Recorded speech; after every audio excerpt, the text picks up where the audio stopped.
Kun raadiyoo Mariiti. Raadiyoo Marii torbaanitti guyyaa tokko sanbata xinnaa yookiin sabtii sa'a tokko sagantaa afaan Oromoo dabarsu amma jalqaba. Kun raadiyoo Mariiti. Raadiyoo Marii sagantaa isaa kana keessatti odeeffannoo adda addaa akkasumallee dhimmoota siyaasaa, hawaasummaa fi aadaa Oromoo irratti gad fageenyaan kan hojjetu miidiyaa walabaati. Kun raadiyoo Mariiti.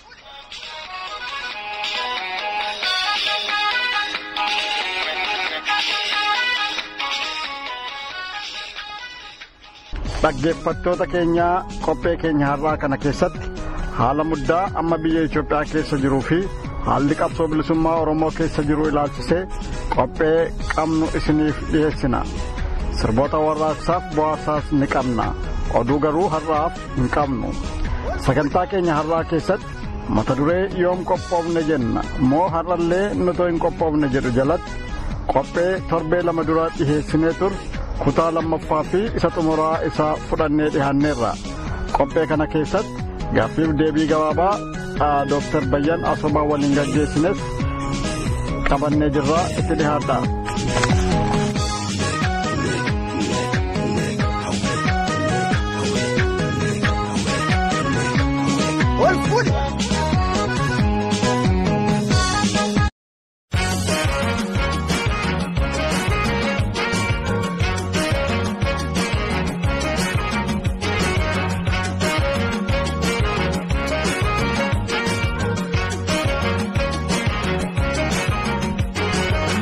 Yoom qophoofne jenna moo ammallee nutoo hin qophoofne jenna.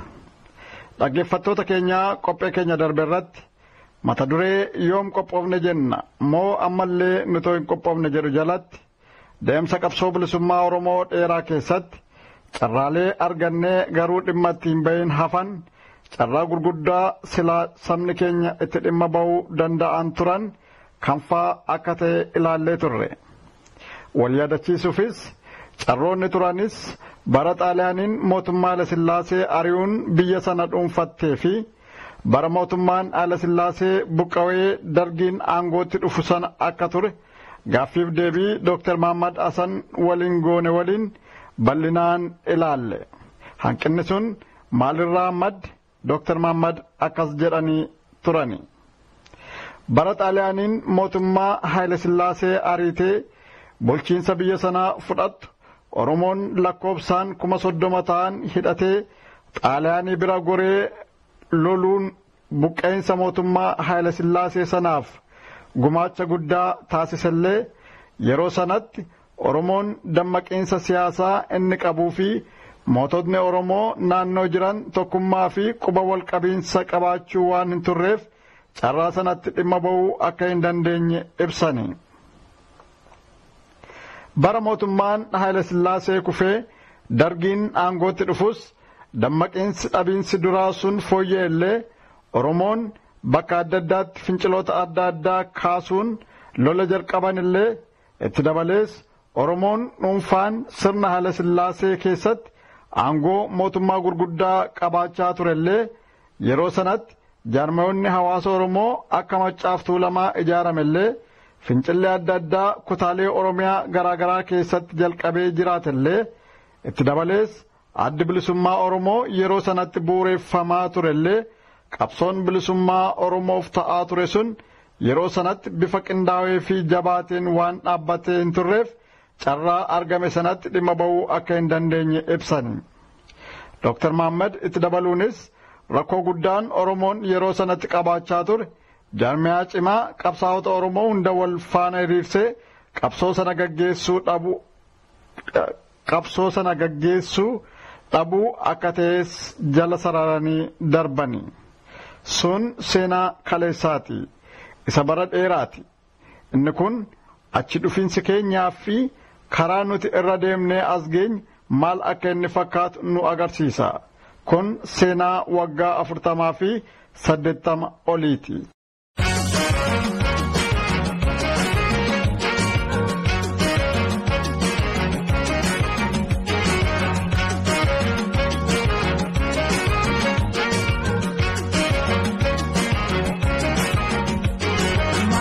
waggoota 40 yookaan 80 darban dammaqinsi sabummaa keenyaa fi qophee dhabinsi keenya carraa silaa itti dhimma ba'uu nu hanqisan sun har'a hangam jijjiirameera.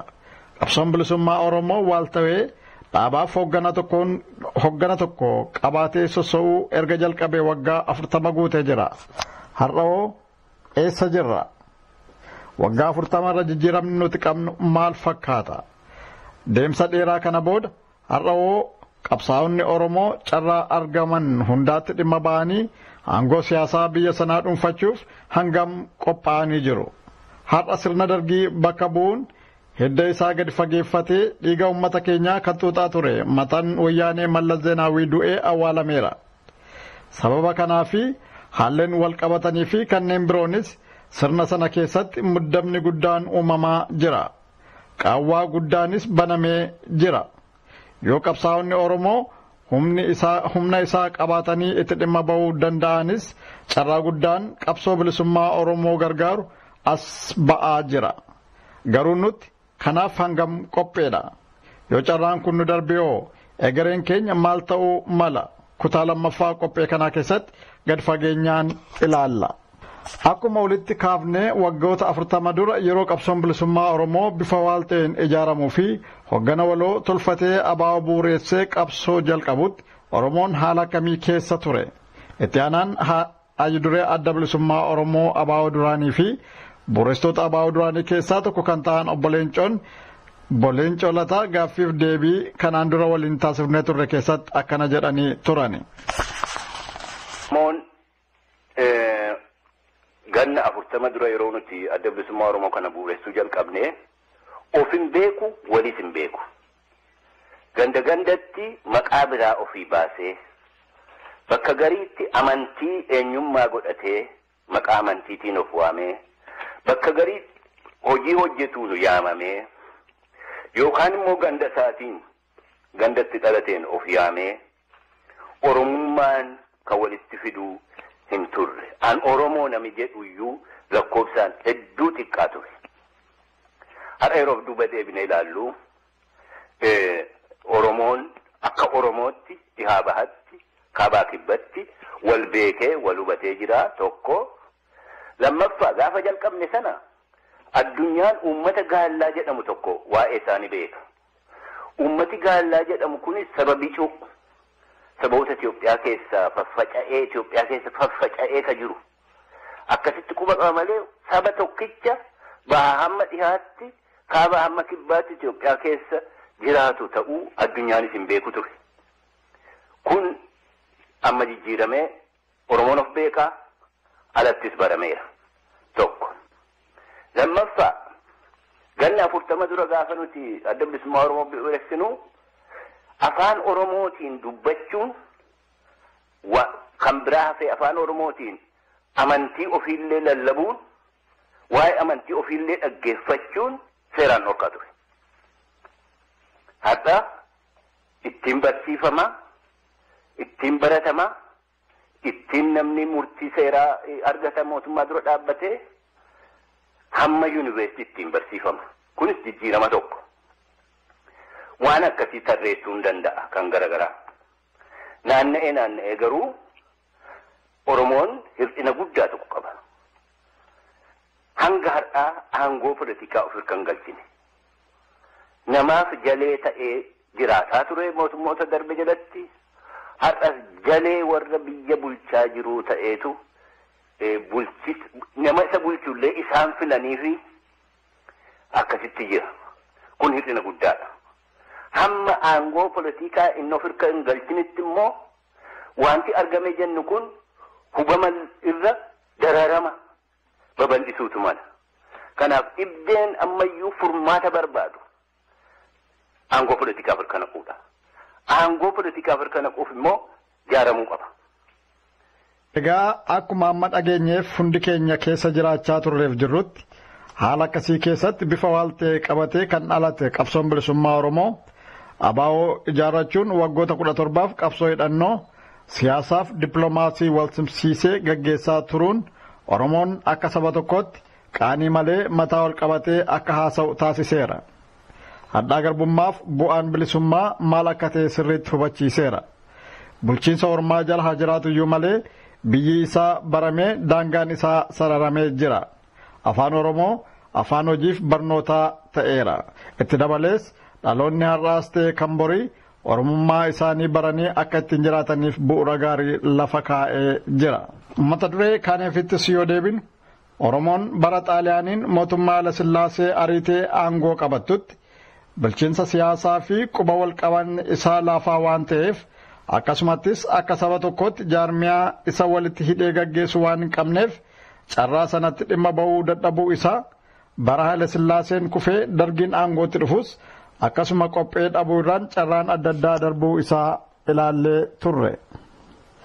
Bara 1991 yeroo dargiin kufee wayyaaneen biyya sana dhuunfattuttis qabsoon bilisummaa Oromoo jaarmiyaa siyaasaa waal ta'ee fi hoggana waloo qabaatee waggaa 17 qabsoorra turellee ammas qophee waan hin turreef carraa yeroo sanatti dhimma ba'uun aangoo siyaasaa dhuunfachuu hin dandeenye. Sana booda carraalee gurguddaa qabsoon bilisummaa Oromoo itti dhimma ba'uu danda'u 3-4 dhufanii darbanillee ammas itti dhimma ba'uun hin danda'amne. Kun maaliif? Adda bilisummaa Oromoo akka dhaaba guddaa saba guddaa miliyoona 40 ta'u bakka bu'utti maaf milkaa'ee qabsoon isaa galii rukutuu dadhabe? Maaf yeroo hunda osoo nuti hin qophoofnee fi itti yaadin carraan dhufee nu darba? Adda bilisummaa Oromoo akka yaadametti bakka silaa akeekame ga'uu hanqachuu isaaf sababoonni gurguddaan himaman keessaa tokko adda bilisummaa Oromoo yeroo adda addaatti hogganoota isaa marsaalee baay'eef wareegamaan dhabuun, humni diinaa tumsa mootummaa dhihaa irraa argatuun irra caalu, teessumni lafaa qabsoof mijataa ta'uu dhabu, ollaa gaarii tumsa qabsoo kanaaf taasisan dhabu, yeroo adda addaatti yoo xiqqaateef yeroo 4 dhaabni kun adda adda ba'uu isaa, ilaalcha siyaasaa itti taatee dhabuun hooggantoonni adda bilisummaa Oromoo kun dhimma kaayoo fi hiree murteeffannaa qabatanii ka'an irratti ejjennaa wal fakkaataa qabaachuu dhabuun akka ta'e amanama. Isaan kana keessaas dhibdee gurguddaan lamni kan qabsoon bilisummaa Oromoo fuula duraatti akka hin tarkaanfanne taasise adda bilisummaa Oromoo bakka adda addaatti qoodamuu isaa fi rakkoo isaa kanas nagaan furachuu dadhabuu isaa fi kaayyoo irratti ilaalcha ititaa fi wal fakkaataa dhabuu akka ta'e hogganoota adda bilisummaa Oromoo keessaa gariin itti amanu. Baa'oon bara 1991 yeroo mootummaa ce'umsaa sanatti yeroo waggaa tokkoof biyya keessa ture sanatti bu'aalee amma olitti ibsame argamsiisellee yeroo banaa sanatti qophee waan hin turreef biyya sana keessatti aangoo siyaasaa qabachuu hin dandeenye. Kan biraa humnaan miseensota isaa, waraana isaa, hogganoota isaa garii fi qabeenya isaa diina irraa tikfatee gaagama irraa oolchuu hin dandeenye ture. Yeroo sirni dargii kufee bitintiraa turee fi wayyaaneen biyya sana hin dhuunfatinitti adda bilisummaa Oromoo qophee cimaa gochuun yoo xiqqaateef biyya Oromoo hanga murtaa'e dhuunfachuuf carraa guddaa akka qabaachaa ture namoonni irra guddaan irratti walii galu. Garuu Abaa'oon yeroo sanatti bu'uureffamee waggaa 17 qabsoorra turellee hoggana waloo sirnaa qabaatellee bakka lamatti qoodamee hoggana lamaan qabsoo akka gaggeessaa turee fi caasaa lamaan sun kam akka ta'e ajudureen adda bilisummaa Oromoo Shanee Gumii obbo Daawit Ibsaa dhiheenya reediyoo Afura Biyyaa waliin gaaffiif deebii taasisan keessatti akkas jedhanii turani. Chaartaroota seeniin dura akkamitti of ijaaree ture koree dhihaa ka miseensota gumii sabaa gara nama 20 qabu. Koree gidduu jedhame immoo baha ka opereet jedhu ka hayuduree adda bilisummaa Oromoo jaalgalaa isaan hoogganamu gara nama 27 akkas 28 ka qabu. Kana kora sabaa lammaffaa irratti ka ijaarame. Koreen dhihaa koree hojii raawwachiiftuu ka mataa ishee qabdi. Ittaanaa Hayuduree Jaalleen Colataatiin hoogganamti. Ittaanaa Hayuduree Jaalleen Colataa ajajaa olaanaa waraana dhiyaati. Darbee immoo koree gidduu yookaan gumii sabaa gaafasi kara nama 20 sana ka hoogganu isadha. koree hojii raawwachiiftuu dhihaa yookaan waajjira dhihaa ka jedhu isatu waanedha. Akkasitti of ijaarree otoo jirruuti chaartara seenuu ka jedhu sun as bahee. Daawud yeroo biyyatti gallee mootummaa ce'umsaa keessatti qooda fudhachuuf murteeffannes ta'e mootummaa ce'umsaa keessaa ba'uuf kan murteerra geenye konfiyuuzinii guddaadhaan jechuun itti dabalanii akkas jedhanii turani. Finfinnee seenne haala ifan taane tokkoon seenne erga seenneeti immoo waan seenne sana ajaja hoogganaati hojjechuu qabna hojjenne haa ta'uuti wanni gaariin chaartara seenuu sun akkuma jirutti jiraatee uummata qaqqabuu sagantaa ofii qaqqabuu ka jedhu jalqabuma seensarraatii fi akkaataa seennirraatii adda bilisummaa Oromoo akka caasaatti dhiyaabbaa akka ijaaramee jiru sun diigame jechuudha. Kuni miidhamni adda bilisummaa Oromoo fi diigaminsii fi bara chaartaraa san akka chaartaraatti yeroo baanis akka baanetti yeroo chaartara keessa jirrus akkaataatti waan jajjaboo murtaa'an sana keessatti caasaan kun diigamuu irraati bakka isaa immoo kabraa bu'uu hanqatu yeroo chaartaraa keessatti adda bilisummaa Oromoo akka adda bilisummaa Oromootti akka caasaatti hojjechuu hin dandeenye. Ka dhiyaasuun akka dhiyaatti hin jiru diigame ka bakka isaa bu'e immoo ka dhiyaa fi bahaasuu walitti dabalamee waa tokko hin tolfamne. Kanaafi akkitti seename akkitti keessa turamee fi akkitti waan hedduu murtaa'e suni kanatti hidhataadha jechuudha. Gara mooraatti egaa kagaaratti sanatti yeroo seenu waan yaada adda bilisummaa Oromoo mootummaa keessaa bahee jedhamee mooraadha akkaataatti bahamee lola seenametti akkasuma konfiyuuzin ajajni hin jiru caasaan hin jiru waan hin jiru karaa dhiyaa akkasitti konfiyuuziniidhaan mooraa seenne konfiyuuziniidhaan mooraatii baanee gartuun akkaataatti wal amanuun lole malee namni caasaan isaas duruu gara waggaa tokko ga'eera caasaan isaa erga bakka irraatii sosso'ee diigamee dipaartimentiileen turan hundi erga konfiyuuzin seenanii haala akkasiin haala konfiyuuziniin chaartara seenne haala konfiyuuziniin mooraa seenne haala konfiyuuziniidhaan mooraa baanee akkasitti facaanee hafnee jechuudha.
Kunis seenaa waggaa 20ti.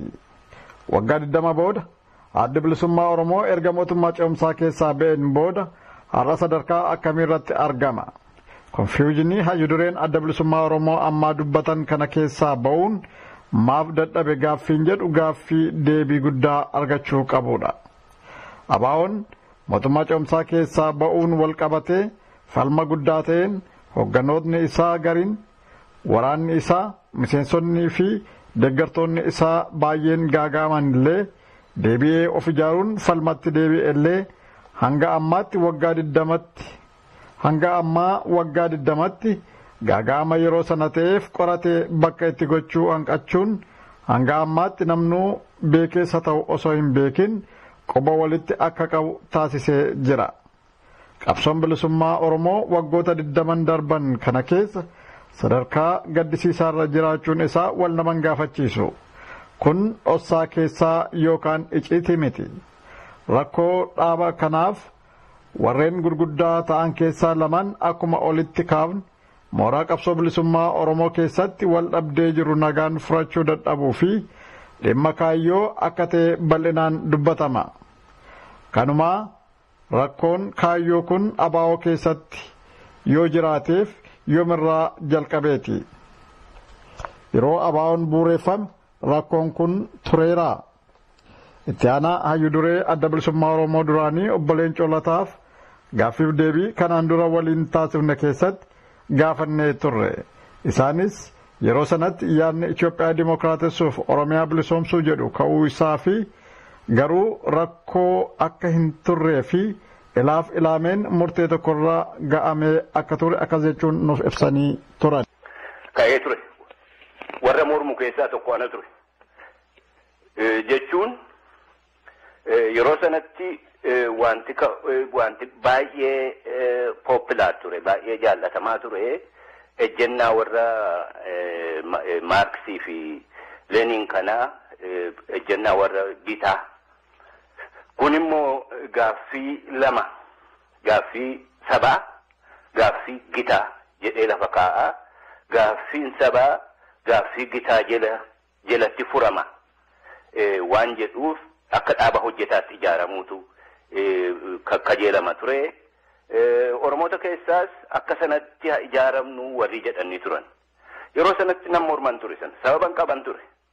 Maaliif eenyummaa Oromootu Itoophiyaa keessatti awwaalamee ture. Yoo akka sanatti deemne Oromoon of hin baru. Oromoon eenyummaa isaa dagatee Itoophiyummaa fudhachaa, Itoophiyummaan immoo faallaa Oromummaa ta'eetu yeroo sana caaseffame ture. Isa jala gaaddisa sana jalaa baasuudhaaf Oromoon addatti ijaaramuu qaba. Ka Oromoo caalaa dhibdee Oromootti dhagahamu hin jiru. Kanaaf addatti ijaaramnaa ka jedhu. Haalli sun waggaa 40 dura. Sanaa as waan baay'ee jijjiirame. Waan baay'ee jijjiirame kana keessaa tokko eenyummaan Oromoo gaaddisa Itoophiyaa sana jalaa ba'eera. Biyya keessattis alattis Oromoon maal akka ta'e, saba akkamii akka inni ta'e, hammam akka inni ga'u beekamee jira. Kanaaf lammaffaa eenyummaan Oromoo fi eenyummaan Itoophiyummaa akka duraanii akka mootummoota Amaaraa sana jalatti turetti waliif faallaa ta'uun sun hamma tokko xiqqaateera. Kanatti dabalee qabsoo keessa waan baay'ee barre. Dhibdee duraan argine arguu jalqabne. Akkuma gaafa jalqabneetti yaaduu qabna ka jedhu sun qajeelaa natti hin fakkaatu ani haala jijjiirame kana keessatti ilaalcha nama lafa kaa'e dimookiraasiin nu qofaaf miti. Hawaasaa ollaa keenya hunda keessas jiraachuun nuufis faayidaa qaba jechuu caalaa hubachuu waan qabeef yaada amma itti dhiheessaa jiru kana kaasuu jalqabe. Sanad dabalee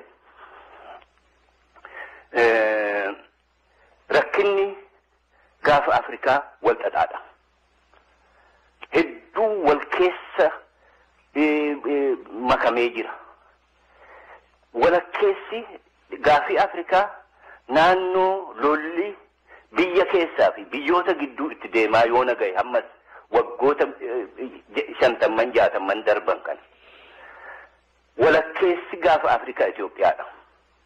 Lolli biyya keessaa fi biyyoota gidduu kun immoo deemee Itoophiyaa irrattitu wal qaxxaamura. Handhuurri Itoophiyaa immoo yoo ji'oogiraafikalii ilaaltan, teessuma lafa Oromoo yoo ilaaltan handhuura Itoophiyaati. Akkuma Itoophiyaan biyyoota gaafa Afrikaa hundaa wajjin daangessu, hawaasaas qooddatu.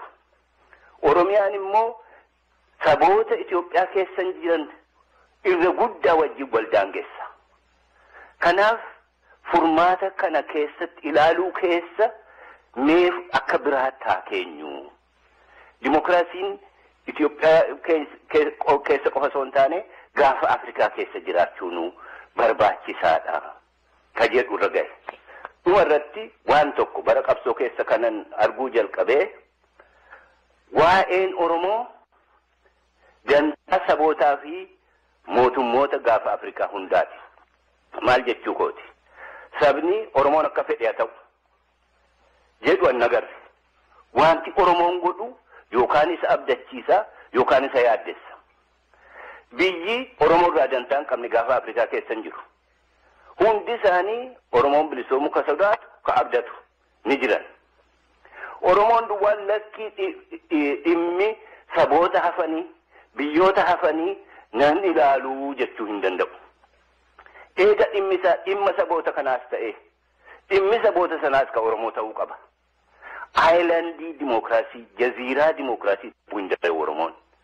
Kan hubachuurraa furmaata biraa barbaachisaadha.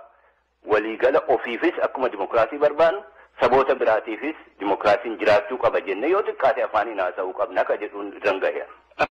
Dureen Abaa'oo duraanii obbo Galaasaa Dilboos gaafiif deebii reediyoo Afura Biyyaa waliin dhiheenyatti taasisan keessatti bara 1993 irraa jalqabee rakkoon kaayyoo mooraa qabsoo bilisummaa Oromoo keessatti mul'achuu dhufuu fi rakkinni cimaa amma qabsoo bilisummaa Oromoo hidhee jirus isa kana ta'uusaa dubbatu. Akkas jedhani. Rakkinni keenya duuba maalii jedhee yeroo as duuba deebi'ee ilaalu dhaabni kaayyoo ifaa ifitaa hin qabne qaba jedhees immoo kan irratti amantaa fi si'oomina tokko wal fakkaatu hin sochoone yeroo hundumaa nagaa qaba fakkaata keessi isaa garuu dhukkubsataadha. Adda bilisummaa Oromoo jeequmsa kanatu adda qoodu dhugaan harka jiru kanadha. Jalqaba warra kaayyoo bilisummaa jedhuu fi warra kaantu adda baana. Itti aanee immoo mooraadhuma isaa argite akka tokkotti illee taate Itoophiyaa dimookiraasii keessatti baqaqinsi dhufaa dhufe.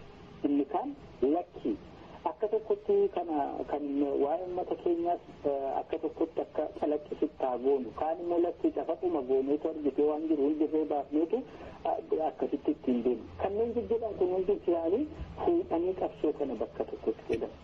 Gabaabsuudhaaf rakkinni keenya aangoo poolitikaa qabaachuu dhabuudhaa fi jaarmiyaa cimaa akka hin qabaanne kan nu godhe kaayyoo qabiila qabaachuu dhabuu fi kaayyoo qabannee kaan irratti daddaaqu kaayyoon impaayera Itoophiyaa diiganii mirga murteeffannaa uummataa mirkaneessuun mootummaa walabaa Oromiyaa jedhu bakka hedduutti hiikuu kaan hiree murteeffannaa bakka hedduutti hiikamuutti ka'e waan dirree jedhudha. Hiree murteeffannaa karaa Itoophiyaa dimookiraatessiiti. Hiree murteeffannaa uummata saboota biraa hanga Amaara dabalatee wal ta'anii waliin hiree keenya murteeffachuu kan jedhamu. Hiree murteeffannaa isuma akka murtee isaan geenyaan inni akka fedhe isaa godhatu kan jedhu. Hiree murteeffannaa immoo lakki hiree murteeffannaan keenya.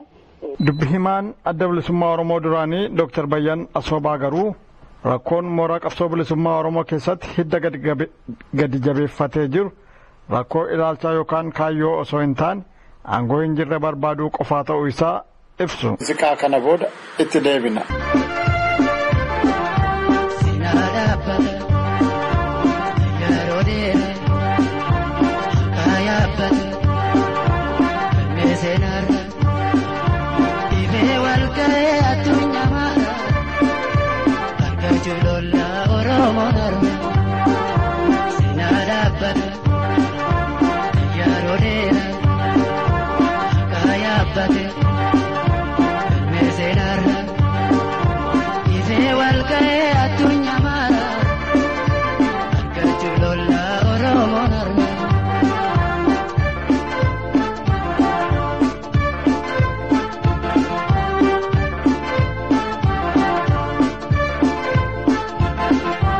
Gaaffiin kuni sila kan ta'uu malee qabsaa'onni Oromoodha kan mirga saba Oromootiif dhaabbatan kan bilisummaa saba Oromootiif dhaabbatan kan kabajaa saba Oromootiif dhaabbatan hundi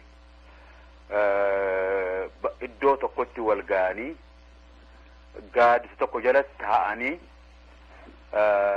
kan mari'atanii dubbatanii maaltu Oromoof wayyaa maaltu nu baasaa jedhanii haasa'anii waliigalteerra irra ga'uu ta'uu ture. Garuu qabsoo bilisummaa Oromoodhaa adda bilisummaa Oromootiin hogganamu baroota 40 amma keessa dabare kana keessatti dhuma 70 irraa jalqabee akka yaada kiyyatti wanni sakaalee guddina dhoowwee gargar bahiinsa fofottoqiinsa qabsaa'ota adda bilisummaa Oromoo keessatti gurmeessanidha. Qabsaa'onni adda bilisummaa Oromoo keessatti gurmeessan kun gargar ba'uun eega gargar ba'an booda fottoqoonni hundi erga ta'an booda ibsi itti laatama. Akka yaada kiyyatti yeroo tokkollee qabsaa'onni Oromoo adda bilisummaa Oromoo keessatti ijaaraman waa'ee kaayyoo jedhanii dubbatanii gulantaa heeraan jiru irratti kuni kora sabaati. Kora sabaa adda bilisummaa Oromoo irratti taa'anii kaayyoon qabsoo bilisummaa Oromoodhaa maal ta'uu qaba yookiin maali gaafii jedhu irratti yeroo akeeka sagantaa siyaasaa adda bilisummaa Oromoo dubbatan yeroon itti gargar ba'an seenaa ABO keessatti hin jiru. ABO'n sagantaa siyaasaa jalqabarraa qorateerraa kaasee koroota sadeen godhate hundarrattu kora addaa hatattamaa jedhamee ta'ellee dabalatee yeroon taa'amee korarratti sagantaa siyaasaa irratti akeekni qabsoodhaa daliin qabsoo maal tahuu qabaa qabsoo bilisummaa Oromoo maal tahuu qabaa kan jedhamu gaafii sagantaa siyaasaati. Yeroon kanarratti wal dhabanii gareen kun tarii Itoophiyaa demokiraatofte keessatti mirgi Oromoo dantaan Oromoo caalaa kabajama ja'a gareen kun ammoo lakkii Oromiyaa walaboomte keessatti dantaan Oromoo caalaa tiksamti je'ee wal dhabne yeroon itti jaad hin jiru. Keessattuu fottoqoonni kaayyoo himatuu dhufe 2002 kaasee ta'e ka dubbiin kaayyoo kun ishuu ta'ee dubbatamu kan jalqabame gaafa irraa jalqabeeti akka sababa fottoqootaatti kan dhiyaate erga fottoqni dhugaa ta'e booda fottoqni kunis kora irratti hin taane hiika fottoqa booda fottoqa ta'e ibsuudhaaf kenname jechuudha. Hiikaa dogoggoraatiin jedhama.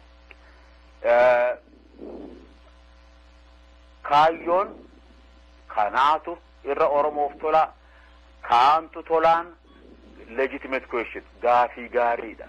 Gaafii ammoo qabsaa'onni wajji ta'anii haasa'anii yookiin walii galan yookiin ammoo garagarummaa isaanillee galmeessanii itti kaayan ta'uu malee ka itti gargar ba'anii wal cabsanii wal diinoonfatanii diina guddallee irraanfatan tahuu irra hin turre. Aan akkan an hubadhutti eega fottoqoonni ta'an kana fottoqoota kanatti haguuggaa gochuudhaaf fottoqoota kana justify gochuudhaaf kaayyoo kan jedhamu dhufe. Xiqqeenya saba Oromoodhaa kanaan nu gahe. Xiqqeenya qabsaa'ota Oromoodhaa kanaan nu gahe. Aangoon jalqaba qabsaa'onni kun gaafiin ummataaf wareegamuudhaa mirga keenyaaf qabsoofnaa mirga ummata keenyaaf qabsoofnaa qabsaa'uudhaa kuni ummata tajaajiluudha malee gaafii qabsooti gaafii aangootii miti tahullee irran turre. Eenyuun nu hogganaan eenyuun nu keessaa qabsaa'ota qixataan keessaa nuun deemuu dandahaa gaafii dandeettii gaafii hogganummaadhaa kana ta'uu irratti who is the best nu keessaa kamtu mataa walitti nu qabee nun deemuu danda'a. Qarooma san dandeettii san eenyu qaba. Beekumsa san eenyu qaba. Jaamee kan nu keessaa tokkotti kennamu ba'aa itti kennu jechuudha. Malee amma rakkooni rakkoo kaayyoo miteetti sun. Ani rakkoo kaayyootii miti. Gama kaaniin mee kaayyoon jedhamu kun maali? Kaayyummaan jedhamu kun silaa jiraate kan nama wal dhabsiisuu malee mitiin jedha.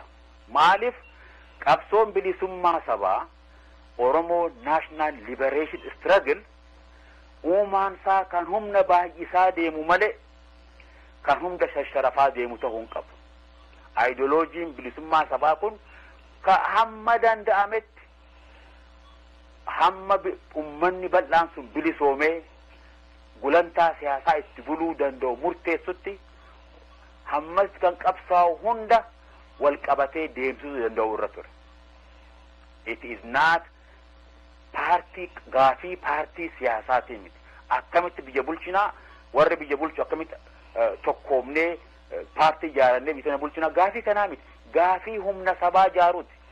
Humna sabaa bal'aa sossoosuuti. Yoo kana ta'e uumaan qabsoo bilisummaa sabaa qabsaa'onni Oromoodhaaf kan tolu haa jennu letasse warra dimokiraataayizeeshinii jedhaniin kanaan Oromoodhaaf kan tolu Oromoon mirga abbaa biyyaa isaa qabatee mirga abbaa biyyummaa isaa dhagoonfatee tarii ummata biraa wajjin hariiroo addaa federaalawaa tan taate hariiroo siyaasaa addaa qixxummaa fi dantaa irratti kan dhaabbate uummannee jiraachuutu impaayarri kun gaafas impaayaran ta'uu beeki. Yoo Oromoon mirga abbaa biyyaa isaa gonfatee hundi mirga abbaa isaa mirga biyya isaa naannoo isaa ta'ee mootummaa waloo tokko akka barbaannutti wajjin jaarannaa yoo kaja'u ta'e Ethiopia is no more an empire gaafasan.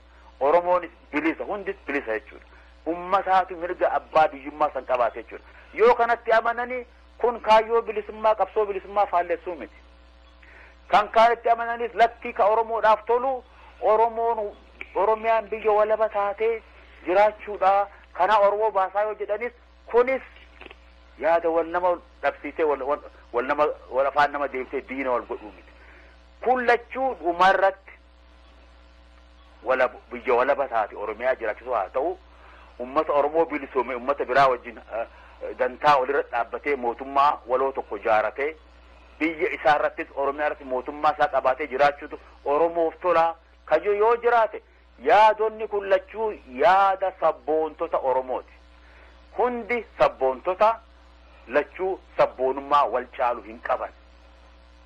Maaliif yaada maaltu Oromoodhaaf tolaadha yaada lamaan qabaannu kana wal dandeenyee ummata keenyaan gayachuudhaa fi murtii ummata keenyaaf tolu murtii ummanni keenya murteessu ummanni keenya kan bilisa ta'e haala dimokiraatawaa ta'etti haala bilisummaa qabu keessatti murteessu fudhachuudhaaf qophaa'anii wajjin wal qabannee tarkaanfachuudha malee lakkii warra walabummaa jiru qofaatu sabboonaadha lakkii warra karaan dimokiraatummaa kunneen nu baasaa jiruutu sabboonaa miti jennee wal afaa yoo garagallee kanumaatu qabsoo ta'ee wal dura dhaabbachuu fi walumarra qabsaa'u akka hanga ammaa goonee qabsoo Oromoo laamsisne kanatti waan nuti keessaan baane ta'a jechuudha.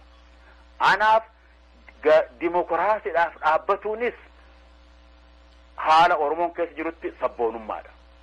Oromoo yoo walaba sovereign ta'ee irra taloo akka ijoollee sabboonummaadha. Sabboonummaan kun waliin caalu qabsaa'onni Oromoodhaa kanaa wal caalla jedhanii amanan dogoggora guddaa godhan. Dogoggora qabsoo Oromoodhaa laamsessu. Dogoggora uumaa qabsoo bilisummaadhaa the nature of national liberation struggle hin beekne yookiin beekaa faallessu jechuudha. Akka kiyyatti hundinuu kuni gaafii aangoo san justify gochuudhaaf garee xixiqqoo ijaaratanii sanuma jala jiraachuu yookiin saniin jiraachuudhaaf malee akka kanaan bilisa Oromoo baasuu hin danda'an. Kanaaf hubannaa dogoggoraati gaafii aangoodhaa akka malee kaatee qabsoo kana laamsiteetu asiin nu ga'ee kanarraa qabsaa'onni guddachuu qabaniin jedha. Akkamitti guddanna? Wal afaan keenya dubbachuu qabna. Maaliif? Nu hundi qixa ilmaan Oromooti. Nu hundi biyya san irratti mirga qixa qabna. Nu hundi waan biyya saniif ummata keenyaaf tolu yaada nu fakkaatu dhiheessuudhaaf mirga qabna. Dirqamni qabnu hoo maali? walitti dhufnee haasofnee iddoo itti walii gallu argachuu danda'u qabna. Dhumarratti kan hin jedhu waan yaada gargar nu baasu irratti fuulleffachuurra waan nu wal taasisa common ground nu taha platformii common tahee humna bal'aa bilisummaa sabaa jaara sanirratti fuulleffachuu qabna. Gaafa sangoone I believe nan amana humna taanaa humna yoo taane immoo Oromoo aanga'uudhaan geessifnaa bilisummaa Oromoodhaa fiduu dandeenyaan jedha. Rakkoon tun akkamitti furamti?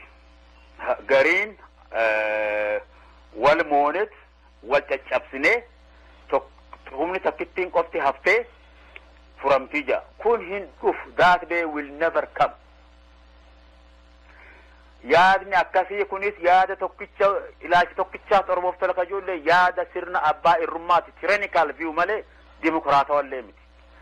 Karaan itti dubbiin tun furamtu yoo Oromumaa dhugumaaf Oromoodhaaf jaaramne jenne, yoo dhugumaaf Oromoodhaaf qabsoofna jenne, yoo dhugumaan dantaa Oromoo dantaa nama tokkoo fi garee adda addaa duraan sana jenne haal duree tokko malee walitti dhufnee walitti haasofnee walii galtee fuuldura deemsurra gahuu duwwaatu karaa fuulduraatiin jedha. This is the only constructive way forward. Gaafii hedduu nama aarsitu na gaafattee haala itti nu qaanessu qabsaa'ota qaanessu akka yaada kiyyatti na gaafatte kanaafin aariidhaa fi emotionally dubbadhee atis akka ifuma naa gootu dhaggeeffattoonni akka na hubataniin gaafadha. Ani obboleeyyan qabsaa'ota Oromoo wajjin dhimma kanarratti ummata bal'aa durattis meediyaa irrattis dibeet gochuudhaaf mari'achuudhaaf qophiidha. Hundi keenya qophii ta'uu qabnaan jedha. Irra caalaa meediyaa irratti haasofnee gamaa gaman across each other haasa'uu fi wal falmoo odoo hin ta'in sirni kabajaa qabu gaaddisa guyyaa teenyee qabsaa'onni Oromoodhaa walitti haasa'uudha. Hireen keenya takka, biyyi keenya takka, hegereen keenya takka walirraa baqachuun nu hundaaf salphina, nu hundaaf kufaatiidha, nun baasu. Hundi kan akka hubatuun iyyadhaa dhaammata. Yaada amma Dr. Bayyan dhiyeessan irratti yaadni addaa karaa dhaabota Oromoo biroo kan jiraatu yoo ta'eef sagantaa keenya itti aanu irratti dhiyeessuuf qopheedha. Gama qabxii biraatti yoo deebinu rakkoo biroon qabsoo bilisummaa Oromoo fuula duratti akka hin tarkaanfanneef taasisan keessaa kan biraan ammoo qabsoo bilisummaa Oromoo keessatti wal dhibdee uumamu nagaan furuu hanqachuu akka ta'e beekamaadha. Dhaabota Oromoo biroo hafnaan ABO'n erga bu'uureffamee jalqabee faxxaqinsaa fi ijaaramuu ifloo irraa jalqabee yoo xiqqaateef yeroo 4 dhaabni kun adda ba'eera. Dhaaba adda ba'e kana walitti araarsuufis jaarsummaa baay'een ta'ee fashaleera. Isa fagoo dhiifnee adda ba'iinsa qaama ce'umsaa fi koree yeroo ilaaluun gahaadha. Yeroo qaama ce'umsaa ABO waliin adda ba'e maanguddoonni Oromoo bakka adda addaa irraa bobba'an walitti dhufuun shanaacha jaarsummaa moggaafachuun maanguddummaa jalqabani. Garuu ganna baay'ee erga jooran booda gabaasa jaarsummaa fuula 101 ol qabu qopheessuun dubbiin sun fashaluu isaa ibsuun ergaa isaanii xumurani. Yaadannoo kaleessaa kan ta'e adda bilisummaa Oromoof koree yeroo ABO jechuun yeroo dhaabni kun bakka lamatti adda ba'us ammas maanguddoon Oromoo kan bu'uureessitootaa fi hogganoota dhaabichaa duraanii hammate akkasumas qaamonni maanguddoo kun tumsa jaarmiyaalee Oromoo kan akka waldaa artistoota Oromoo, waldaa qorannaa Oromoo, waldaa kaa'imman Oromoo, waldaa maanguddoota Oromoo, waldaalee amantii Oromoo fi waliigala waldaalee hawaasa Oromoo hammateen deeggaramu waggaa 3 erga deemeen booda diddaa dhaabota kanaan deemsisaa fashaluun yaadannoo kaleessaati. Kanuma araarri ABO deebisanii tokkoomsuu kun maaf fashalaa? Haji duree ABO duraanii obbo Galaasaa Dilboo yaada qaban akkas jedhanii ibsanii turani. Rakkoo keessa jiraachuuf keenya fudhachuudha. Iddoon nuti qabnu akka keessa jirruutti ilaallee gariin keenya rakkoon hin jireenya gariin keenya immoo rakkoon jira jennee tarii akkuma tokkotti ilaallata rakkoon qabaachuu keenya dhugaa namanuu kuni rakkoo qabna yoo jenne mohaniisos miti hundi keenya hin jedhu rakkoo qabaachuu keenya hundi keenya walqixa hubachuu danda'u tarkaan araaratti karaa walakkaadha kan jedhu tokkoon qabaa jechaadha.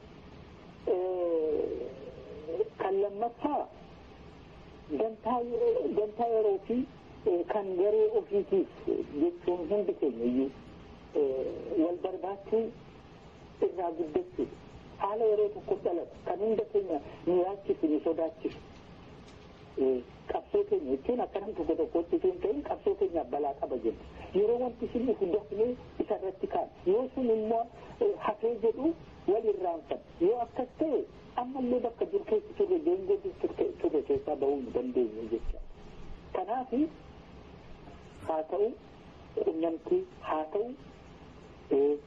dantaa sabichaa dura aansuu qabsichaa furmaata dhugaa argamsiisuu irratti hundeeffame jedhanii dhaabbachuudha. Obbo Leencoo Baatis Shanee Gumii Abaa'oo fi Koree yeroo Abaa'oo walitti araarsuuf jaarsummaan deemaa ture sun sababni inni fashaleef yeroo ibsan akkas jedhani.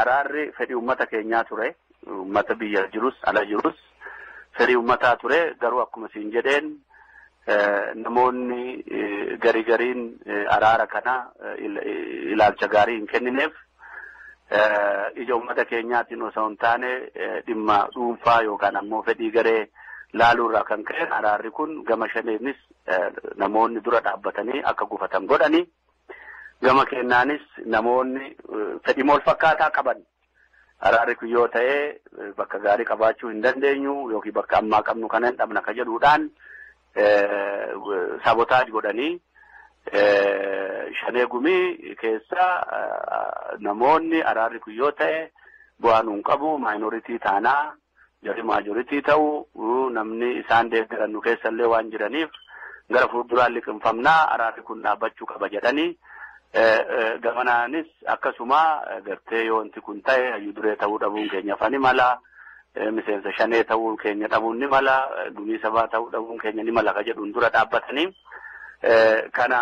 kana gartee gufachiisuuf jecha walitti makamna jennee walii gallee osoo jiini lama hafu jila qabsaa'otaa jedhanii akkaataa Shaneen dallanuu dandeessutti Shaneefis sababa ta'ee Shanee already isaan keessaa diddaa guddaa jiru akka jaraafis sababa ta'uu danda'utti akka Shaneen uf duuba deebisutti isii sodaachisuudhaaf jila qabsaa'otaa hedduu hin barbaachifne tokko godhanii wanti kun akka gufatu godhanii nus wanti kun sadarkaa san gahee jennaan kanaan booda waliin deemuu hin dandeenyu maqaa qabsoo goonaan ummata keenya miidhuu hin dandeenyu kanaaf jechuudhaan kanarratti addaan baane araarri kanarratti gufate jechuudha. Ifatti namoonni Shanee keessaayis jijjiirama keessaayis araara kana ija ofiirraa ka'uudhaan laalaa turan akka araarri kun gufatu godhan. Obbo Leencoo Baatis itti fufuun rakkoo kana keessaa ba'uufis mareerra jiraachuu isaanii akkas jechuun ibsanii turani. Tokkoffaa marii bal'aa qabsaa'otaa barbaachisa. Haalli itti jirru namuu karaarra hin jiru. Murni kamuu karaarra hin jiru. Waluma falmuu uummata Oromoo argitee anatu bakka bu'aadhanii wal saamuu xiqqii qabatanii wal balleessuu alatti wanti godhamataa jiru hin jiru. Haalli kun atattamaan dhaabatee dhiiroo karaan kun nun baasu karaan kun karaa qajeelaa miti. Jennee bakka jirutti dhaabbannee marii bal'aa godhu marii bal'aa goonee gilgaala goonee gama qabsoo waggaa dheeraa goone gamaagamnee laallee haala isaa hubannee akkaataa qabsoon kun itti tajaajilamuu danda'u akkaataa uummanni keenya itti ijaaramuu danda'u akkaataa gaafiin uummata Oromoo galii isaa rukutuu itti danda'utti deebifamee tolfamutu sarara jira jechuudha. Hogganni isaallee bifa kanaan tolfamee fedhii uummata Oromoo keessaa maddee bifa haarawaan qabeenyi ni jira, dandeettiin ni jira, gaafiin keenya gaafii haqaati. Bakka itti godhanii fuuldura deemuu barbaachisaa. Kanaaf yeroon ammaa yeroo maree yeroo walitti dhiyaatan ammaan kanatti haalli deemaa jiru wanni namatti tolu miseensonni adda bilisummaa Oromoo mooraa gareen adda addaa itti ijaare diiguudhaan mooraa san keessa bahuudhaan yookaan ammoo daangaa san tarkaanfachuudhaan wal barbaadanii baadnee maal nu wayyaa hakkikalee wal mil'anne argitee nuuf ummata keenyaaf faayidaa hin finne. Kanaafuu maal godhuu qabna ka jedhu namoonni yaadni isaanii walitti dhiyaatu maree adda addaa godhaa jiru. Anis maree kana keessa qooda fudhataa jira. Kuni gaarummaan isaa maali? Muuxannoo waggaa 40 erga dhaabni keenya dhalate keessa dabarre gamaaggamu haala qabsoo keessatti godhaa turre laalu haala ummata keenyaa baruu haala diina keenyaa baruu haala ummatoota nu keessa jiran baruu haala ollootii keenya baruu haala addunyaa baruu kana hunda erga barreen boodatti galaana guddaa kana keessatti bifa kamiin bishaan kana daaknaa. Walakkatti daaknamoo qarree daaknamoo akkamitti daaknaa akkamittuu qaxxaamurree gama bahuu dandeenya ka jennu waa'ee dantaa keenya wajjin deemu nu moosisuu danda'u tokko lafa kaa'achuu qabnaa. Kun mareen deemaa jira. Mareen kun ija guddaa yookaan ammoo deemsi qabsoo keenyaa har'a waggaa 40 booda kana fakkaata. Inni kun har'allee carraa argamaa jirutti hangam itti dhimma ba'uudhaaf deemnaa mul'isee kan nutti agarsiisudha. Har'a murnoonni sirna darbee bifa adda addaan wal gurmeessanii biyya alaa keessatti mootummaa ce'umsaa ijaarrachaa jiru. Biyya keessattis bifa hundaanuu wal gurmeessuutti jiru. Fedhii fi yaaliin murnoota kanaa milkaa'uuf dhiisuun isaa waan biraa ta'ellee tattaaffiin isaanii garuu akka salphaatti kan ilaalamu miti. Nutoo har'a eessa jirra? Kan biraa hafnaan ilaaf ilaameen dubbannee rakkoo keenya xumurachuuf mareefillee qophee taanee akka hin jirretu mul'ata. Kunis baruma baraan teenyee sirnoota adda addaa dhufanii darban keessummeessuuf kan of qopheessinee jirru nu fakkeessa. Afaan faajjii akkasii keessaas waaqni nu haa baasu. Nuti hanganuma jennaa waan isin jettan yoo jiraate immoo keessummeessuuf qopheedha. Nagaan.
Jarrain waan qabsootaaf tola.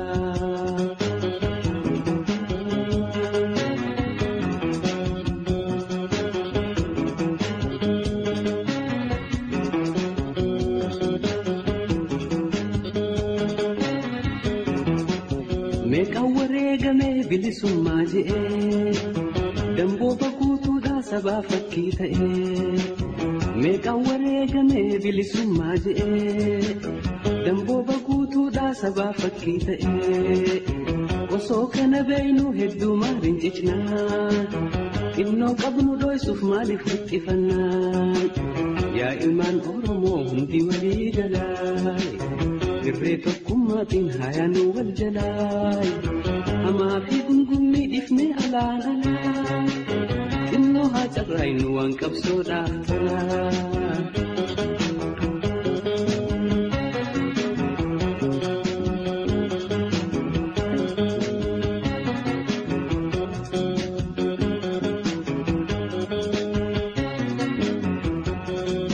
Wareegamee bilisummaa je'ee damboo baguutuudhaaf sabaaf fakkii ta'ee meeqaan wareegamee bilisummaaf je'ee damboo baguutuudhaaf sabaaf fakkii ta'ee osoo kana beeynu hedduu maaliin cicnaay xiqqoo qabnu dhoysuuf maaliif wixxifannaay yaa ilmaan Oromoo hundi walii galaa irree tokkummaatiin hayaanuu wal jalaa. Maafi gungummii dhifnee alaan alaa xinnoo haa carraaynu waan qabsoodhaaf talaay bahaa hallidhaa kabaa kibbaa bahaa hallidhaa kabaa kibbaa Oromoon lola Oromoon lola Oromoon lola lola lola lola lola lola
beeksisa koree qindeessituu sirna irreessaa Atlaantaarraa. Bagajal bultii ayyaana irreessaa kan bara 2012tiin isin ga'e. Qophiin raawwii sirna ayyaana gubaa daaraa qabannaaf irreessa malkaa Atlaantaa Joorjiyaaf naannoo ishee kan bara 2012 xumuramee jira. Akkuma kanaan sirni gubaa fulbaana 29 sanbata dura galgala keessaa sa'a 6 jalqabee yeroo ta'u bakki sagantaan kun itti geggeeffamu Rajaa 85 Edinburgh Drive Tucker Georgia 3284 ta'a. Sirni daaraa qabannaa fulbaana 30 sanbata guddaa ganama sa'a 9 irraa jalqabee kan geggeeffamu yeroo ta'u bakki sagantaa kunis akkuma olitti Rajaa 85 Edinburgh Drive Tucker Georgia 3284 ta'a. Sirni irreessa malkaa fulbaana 30 sa'a booda dilbata yookiin sanbata guddaa jechuudha waaree booda sa'a 2 irraa jalqabeeti.